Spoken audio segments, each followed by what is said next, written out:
କେଉଁ ରଜା ମହାରାଜା ଜମିଦାର ମାନେ ଯେତେବେଳେ ଘର ତିଆରି କରିଥିଲେ ସେ ଘର ଭିତରେ ପାଇଖାନା ରଖିଥିଲେ ନା ଉପରେ ପାଣି ଟାଙ୍କି ରଖିଥିଲେ ନା ତାଙ୍କ ସିঁଢ଼ି ଘର ଥିଲା। ତେଣୁ ଏମାନେ କେବଳ ଲୋକଙ୍କୁ ବିଭ୍ରାନ୍ତ କରିବାକୁ ଗୁଡ଼ିଏ ମନେ ଗୁଡ଼ିଏ ମାନେ ଅବାନ୍ତର ଜିନିଷ ଏବଂ ସ୍ୱକଳ୍ପିତ ଜିନିଷ ଧରି ବା କୌଣସି ଯନ୍ତ୍ର ହାତ ତିଆରି ଯନ୍ତ୍ର ଯାହାକୁ ହାତରେ ବୁଲେଇ ହେବ ତାକୁ ଦେଖେଇକି ଲୋକଙ୍କୁ ଭିଡ଼ିକି ଦେଖାଉଛନ୍ତି। ଆପଣମାନେ ନୂଆ ଘର ଯଦି କରୁଥିବେ କାହିଁ ନା କାହିଁକି ଟିକେ ଦ୍ୱନ୍ଦ୍ୱରେ ଥିବେ ଯେ ଘରର କିଛି ବାସ୍ତୁଦୋଷ ରହିଛି କି, ବାସ୍ତୁଦୋଷ ରହିଲେ କିଛି ନା କିଛି ସମସ୍ୟା ଉପୁଜିବ କି, ତେବେ ଏ ବାସ୍ତୁଦୋଷକୁ ନେଇ ଏଇ ଯେଉଁ ଦ୍ୱନ୍ଦ୍ୱ ଥାଏ ତେବେ ଏହାର ନିରାକରଣ କ'ଣ ହୋଇପାରିବ, ପ୍ରକୃତ ନିରାକରଣ କ'ଣ ହୋଇପାରିବ, ଏ ବିଷୟରେ ସିଧାସଳଖ ଆଲୋଚନା କରିବା। ଆମ ସହିତ ଅଛନ୍ତି ଜ୍ୟୋତିର୍ବିଦ ହରିଶଙ୍କର ମିଶ୍ର। ଆଜ୍ଞା, ଲୋକାଲ 18 କି ସ୍ୱାଗତ। ସମସ୍ତେ ବାସ୍ତୁଦୋଷକୁ ନେଇକି ବହୁତ ଦ୍ୱନ୍ଦ୍ୱରେ ଥାନ୍ତି ଯେ ବାସ୍ତୁଦୋଷର ପ୍ରକୃତ ନିରାକରଣ କ'ଣ। ଏବେ ବହୁତ କିଛି ଜିନିଷ ବାହାରିଲାଣି, ବହୁତ ପ୍ରକାରର ସମାଧାନ ତା'ର ବାହାରିଲାଣି। ଜୟ ଶ୍ରୀ ଜଗନ୍ନାଥ। ଏ ଯେଉଁ ବାସ୍ତୁ ନିର୍ମାଣ କରି ଲୋକ ଘର କରିବା ଏ ତ ଆବହମାନ ରହିଛି, ହଜାର ହଜାର ବର୍ଷ ଧରିକି ରହିଛି। ତେଣୁ ଯେତେବେଳେ ଯେଉଁମାନେ ନୂଆ ଘର ତିଆରି କରୁଥିଲେ ସେମାନେ ଯେଉଁ ଜାଗାରେ ଘର କରୁଥିଲେ ତାହା ସାଧାରଣତଃ ଗୋଟେ ଗ୍ରାମ ବା ଗୋଟେ ବସ୍ତି ଭିତରେ ସୀମିତ ଥିଲା। ଘର ଭିତରେ ଦୂରତା ରହୁନଥିଲା। କିନ୍ତୁ ବର୍ତ୍ତମାନ ପରିପ୍ରେକ୍ଷୀରେ ଯେଉଁଭଳି ଭାବରେ ଆପାର୍ଟମେଣ୍ଟ ବା କ୍ୱାର୍ଟର ଭଳି ତିଆରି କରାଯାଉଛି ସେଥିରେ ଯେଉଁମାନେ ବାସ୍ତୁଦୋଷ ଅଛି ବୋଲି କହୁଛନ୍ତି ସେମାନେ କେବେ ଠିକ୍ କଥା କହୁଛନ୍ତି ବୋଲି ମୁଁ ଜାଣିପାରୁନାହିଁ। ଆମର ଯେତେବେଳେ ଗୋଟିଏ ଜାଗା କିଣି ଯଦି ଘର କରିବ ଆମର ବୈଦିକ ମତରେ ବାସ୍ତୁ ଶୋଧନ ଅଛି। ଯେଉଁଦିନ ଆମର ପାଞ୍ଜିରେ ଗୃହାରମ୍ଭ ଦିନ ଥିବ, ଯେଉଁ ସମୟ ଥିବ ଶୁଦ୍ଧ ଶୁଭବେଳା ଶୁଭ ଲଗ୍ନରେ ଗୃହ ଅନୁକୂଳ କରାଯିବ ଏବଂ ଯେତେବେଳେ ଘର ତିଆରି ସରିବ ସେତେବେଳେ ମଧ୍ୟ ଗୃହ ପ୍ରବେଶ ପାଇଁ ମଧ୍ୟ ଆମର ଜ୍ୟୋତିଷଶାସ୍ତ୍ରରେ ମଧ୍ୟ ଦିନ ନିର୍ଦ୍ଧାରଣ କରାଯାଇଛି। ଯଦି ଆମର ବୈଦିକରେ ରୀତିରେ ଥିବା ପ୍ରତ୍ୟେକ ନିର୍ଦ୍ଦେଶକୁ ଆମେ ମାନିବା ତାହେଲେ କୌଣସି ବାସ୍ତୁଦୋଷ ରହିପାରିବ ନାହିଁ।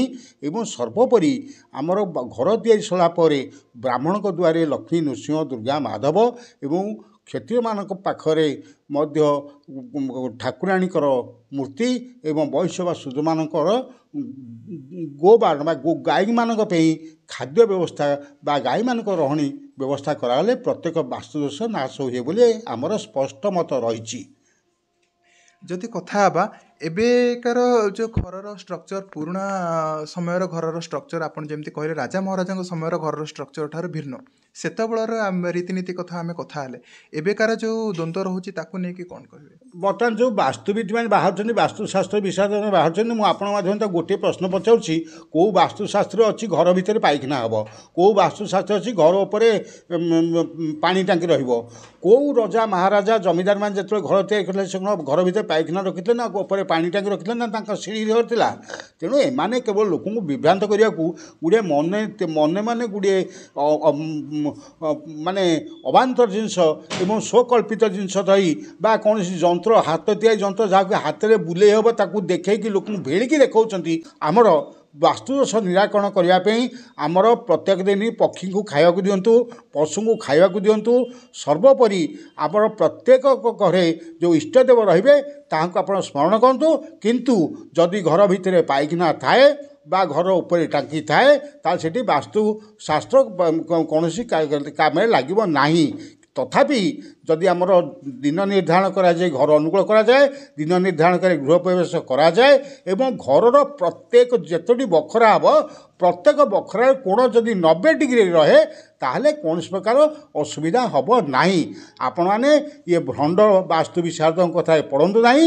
ସେମାନେ କେବଳ ଅର୍ଥ ରୋଜଗାର କରିବା ପାଇଁ ଆପଣଙ୍କୁ ବିଭ୍ରାନ୍ତ କରୁଛନ୍ତି ଏବଂ ସର୍ବୋପରି ପରମ କାରୁଣିକ ଶ୍ରୀ ଜଗନ୍ନାଥ ଆମର ଓଡ଼ିଶାର ହେଉଛନ୍ତି ରକ୍ଷାକର୍ତ୍ତା। ଆପଣ ତାଙ୍କୁ ଶରଣାଗତ ହୁଅନ୍ତୁ, କୌଣସି ପ୍ରକାର ଦୋଷ ରହିବ ନାହିଁ। ଯଦି ଗୋଟେ କଥା କହିବା ଯେ ଆମର ଘରର କେଉଁ କୋଣରେ ରୋଷେଇ ଘର ରହିବ, କେଉଁ କୋଣରେ ଠାକୁର ଘର ରହିବ, କେଉଁ କୋଣରେ ଆମର ବେଡ଼ରୁମ୍ ରହିବ, ତାର ଯେଉଁ ମାପ ରହୁଛି ସେଇଟା କେମିତି, ତାହାକୁ ବାସ୍ତୁ ସହିତ କେମିତି ଲିଙ୍କ ରହୁଛି? ସେଇଟା ସବୁ ଦେବାଳୟ ପାଇଁ ପ୍ରଯୁଜ୍ୟ।